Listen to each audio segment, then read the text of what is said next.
Single dad thought the blind date was over, until she walked in and said, "I'm your date." Part 1. Mark Wilson glanced at his watch again. 47 minutes late. The small Italian cafe smelled of roasted coffee and warm bread, but none of it comforted him. Couples filled most of the tables, laughing, leaning close, living lives that felt very far from his own. Mark sat alone near the window, his untouched cappuccino growing cold. "She's not coming," he murmured.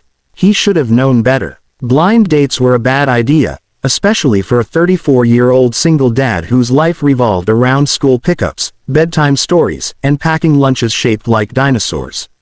Still, his sister had insisted. "You can't stay alone forever, Mark.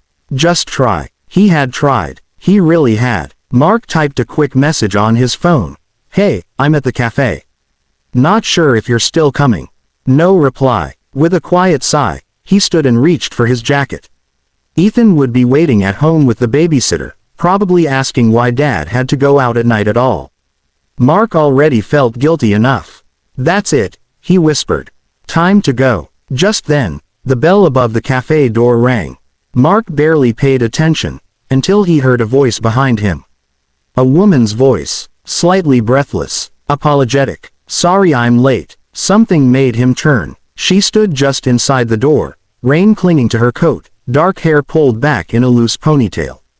Her eyes searched the room, then locked onto his. Relief washed over her face, followed by a small, nervous smile. "You're Mark, right?" she asked. He blinked. "Yes." She stepped closer, setting her umbrella down. "Good. I was afraid I had the wrong place." Then she said the words that made his mind go completely blank. "I'm your date." Mark stared at her as if she'd spoken another language. "I waited almost an hour," he said slowly. "I thought you weren't coming." "I know," she replied quickly.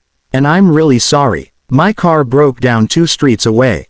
My phone died, and I had to push it into a side street before I could find a cafe to charge it. Total mess." She hesitated, then gestured to the empty chair across from him. "If you're still willing, I'd love to sit." Every instinct told Mark to leave. This wasn't planned. This wasn't safe. His life ran on schedules and predictability. But something in her eyes, honest, hopeful, stopped him. He pulled the chair out. "All right." A few minutes. Her smile was warm. "Thank you. I'm Anna," she said as she sat. "Mark," he replied, sitting back down. "Single dad. Not great at dating." She laughed softly. "I'm terrible at being on time."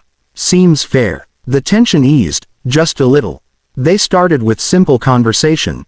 Jobs, traffic, the weather, but it didn't feel forced. When Mark mentioned his 6-year-old son, Ethan, he waited for the usual awkward pause. Instead, Anna leaned forward, interested. "You light up when you talk about him," she said.